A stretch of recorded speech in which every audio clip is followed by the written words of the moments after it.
the USA is expected to present a new truce idea or plan to break the impasse between Hamas and Israel soon.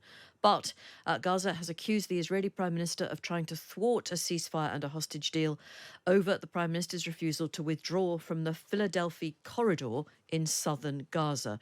Now, you might well know that there was a press conference last night called by the Israeli Prime Minister Benjamin Netanyahu. And during that press conference, he was very defiant. He said Israel will stay in the corridor. So people said, yeah, but if you stay, this will kill the deal. And I say, such a deal will kill us. And there won't be a deal that way. This is a false narrative. Well, little doubt where he stands on this. He went on to maintain that Israel has got to retain control over the border area to stop weapons smuggling to Hamas. Hamas has demanded a complete withdrawal from the area. Sharren Haskel is a member of the Knesset for the National Unity Party and has been a member of Netanyahu's Likud party. Sharren Haskel, good afternoon. Good afternoon.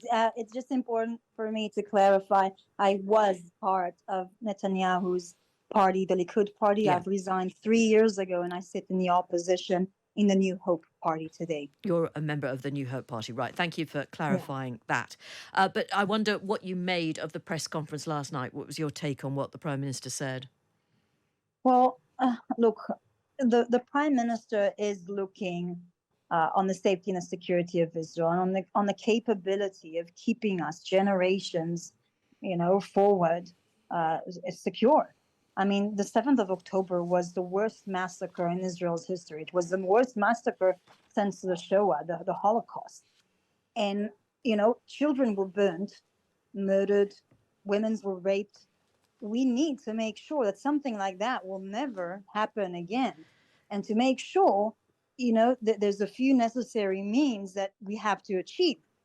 Now, with the hostage deal as well, it's important to also clarify. The hostage deal mainly speaks about the first stage, and the first stage speak about releasing only 28 people, hostages, live or dead, and the next stage will be negotiated for 45 days. It doesn't assure us that almost 70 members of our families, daughters and brothers and mothers and grandparents will be back.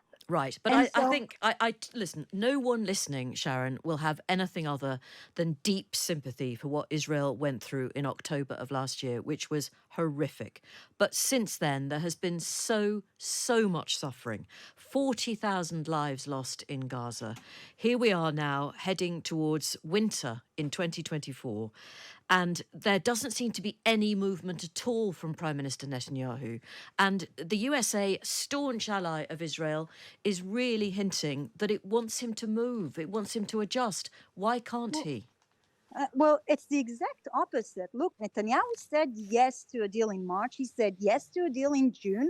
And he said yes to the deal now, a deal that Blinken actually called very generous. The ones who not just refused to agree to a deal, but not even to come to the negotiation table, they refused to send representatives to Egypt or to Qatar to actually sit and negotiate. That is Hamas. The pressure shouldn't be on Netanyahu.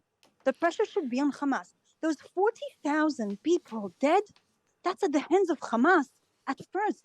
If, Israel didn't enter the Gaza Strip for more than 3 weeks after the 7th of October.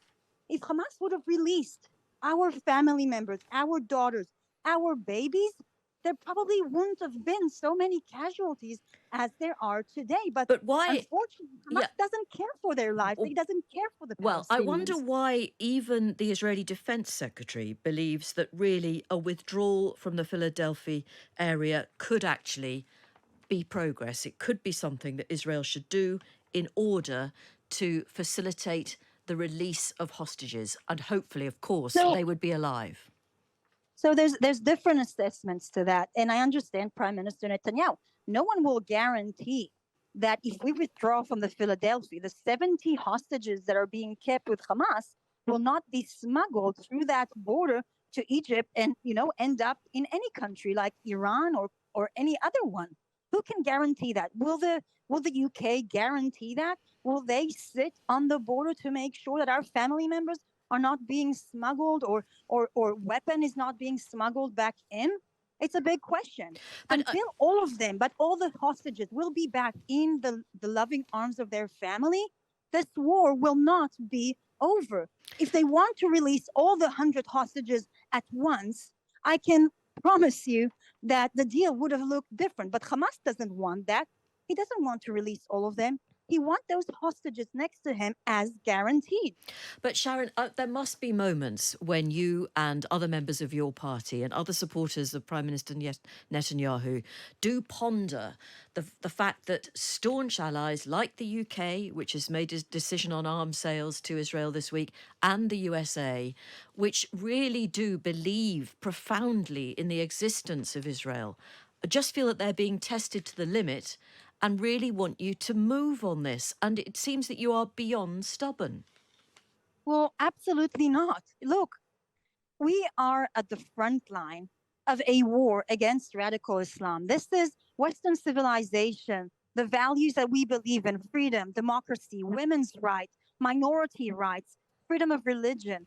This is what Israel represents. This is what we are fighting for here. And we are fighting a very vicious enemy who wants Islamic dominances. This is radical Islam. This is those jihadists. Can you negotiate with that? Would you go halfway on women's rights? Would you go back to what's happening in Afghanistan or in Nigeria?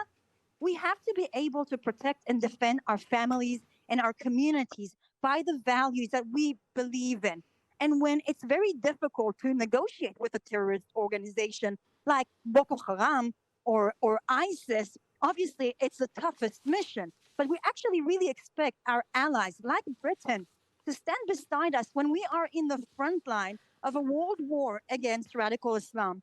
This war will not skip anyone. It will not skip in England, and not in Vienna, and not in Germany, as you've seen in the recent months. This is a world war against radical Islam. And in this war, Western civilization, humanity, needs to stand side by side to protect the freedom and the liberty of Sharren, the people. We don't have very much longer, but the attitudes and behaviour of the Israeli government and the IDF in some cases has quite possibly acted as a recruiting agent for those forces you describe. Look, absolutely not. The forces who recruit them sits in Iran. This is the IRGC. This is Hezbollah. They spread their tentacles all around the world.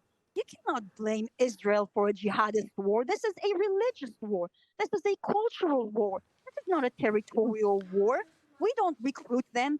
Iran is paying billions of dollars all around the world.